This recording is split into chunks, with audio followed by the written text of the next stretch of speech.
This past hour, I spoke with Democratic Senator from Pennsylvania, John Fetterman. He just returned from a trip to Israel. Senator, thank you very much for joining me, sir. Yeah, it's a pleasure to be here. Thank you. Senator, you just came back from Israel. I know it's your first trip there, and I've been there covering the war, but I want to know, what was your impression? My impression is that Israel is still in shock. And things that might be part of a very remote part in the media conversation now, but the hostages are front and center. The second you literally get off the plane, that's what you see that all at the airport. You see that on the side of buildings, on bus stop, and everywhere. And they have never forgot about those hostages. And that's why I put them in my office in D.C., because they really need to be very part of this big conversation. And we can't ever forget them until we bring everyone back home.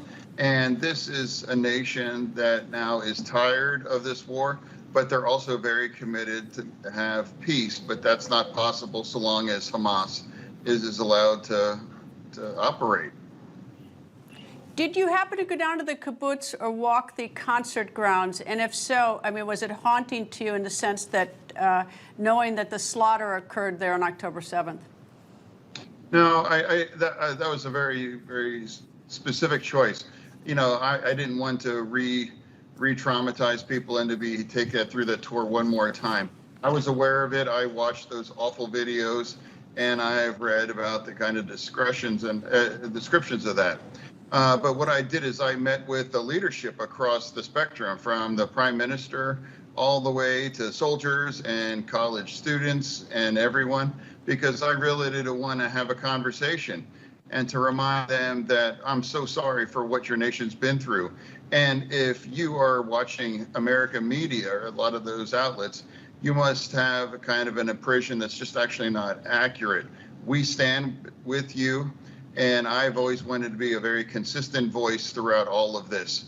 And that's the conversation that I've had with anyone, from Israeli leadership, again, all the way to college students. My experience always is going someplace makes me see things a lot differently. I know a lot of your colleagues do not like the policy of the Biden administration about Israel. Do you think they would have a different view if they went to Israel and talked to people like you did? Well, no, I've disagreed with people in my party as well, often, even the president and even my leader in the Senate as well, too. But I just wanted to have a conversation where I put Israel front and center in all of that. And I just wanted to reaffirm our commitment to this nation. And regardless, whatever happens, I'm willing to follow Israel through that. And I've also talked about we're talking about the prime minister's visit later this month.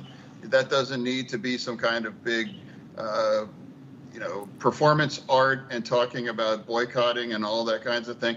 I think that's the leader. You don't have to agree with him. You may not even want him to be the right leader, but he is the democratic leader of our ally. And I think we should all show up and hear what they have to say. One of the reasons why Hamas has been able to do this is because they have money. You're on the banking committee. Iran finances Hamas. Iran finances Hezbollah. Is there anything we can do to sort of choke that money up a little bit to help Israel so that they don't have the money to buy the weapons and to do the things they do? Yeah, that's a great question. And I actually met with the experts in the Israeli government about that. And one of the things that was absolutely shocking to me, and I thought this is actually crypto. And I said, really, I'm sure a lot of this was financed through crypto. And they said, actually, no, that was not the primary one. In fact, it was really a minor part of all of that. They said their primary concern was actually coming through charitable kinds of donations as well. And they had that conversation that all these charitables is a pipeline directly to supporting Hamas. And then my next question was simply like, well, Gaza's going to need to be rebuilt at some point for sure. And I can't support any kinds of resources to go into that so long as Hamas is allowed to be survived as well.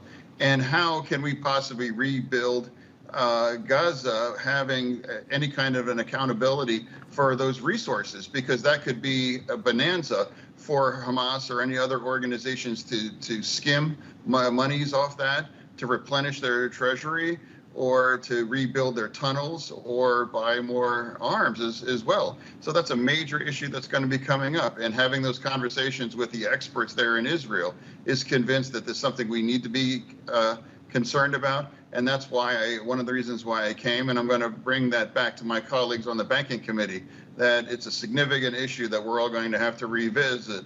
And my big surprise was it was not crypto at the center. It was actually donations through charitable kinds of organizations. You met with Prime Minister Netanyahu. I've met with him a number of times too. Does he seem weary? Does he seem determined? I know that he says that he's not giving up till Hamas is destroyed, but what was your impression of him? No, I mean, he doesn't seem in any way diminished or anything. He was absolutely firm and very clear that Hamas is the ultimate enemy, as well Iran is, and they're going to stand firm. And his goal is to destroy Hamas, and I support that as well. And there's something also we have to address too, destroying the tunnel system as well too. And a lot of the terrible things said about how Rafah is going to be a major disaster and all these things are going to happen, and that actually wasn't true. And now they've been able to demolish a lot of the tunnel parts as well, and to isolate Hamas in that region. So I think they understand that Hamas cannot be allowed to be functional. And that's also not about destroying every last member of Hamas. That's not what this means. It just means it's not having the ability to harm or have another kinds of attack like October 7th as well. And that's I fully support that. There will be no rebuilding Israel. There'll be no peace. There'll be no any kinds of security so long as Hamas is able to be functional in any meaningful way. What about UNRWA, the UN organization that has historically been giving money to help Palestinians over the last several decades? Do you have any view on UNRWA at this point? The UN's been a disgrace. I've been appalled. I was actually another thing surprised throughout this war is in every opportunity the UN has weaponized their platform and their organization against Israel throughout all of this. And I can't take anything that they say seriously about anything. And all of the dire things and terrible things said about Israel has never come to true, or it's actually never been true at first. And I reject most of anything that they have to say about any of this.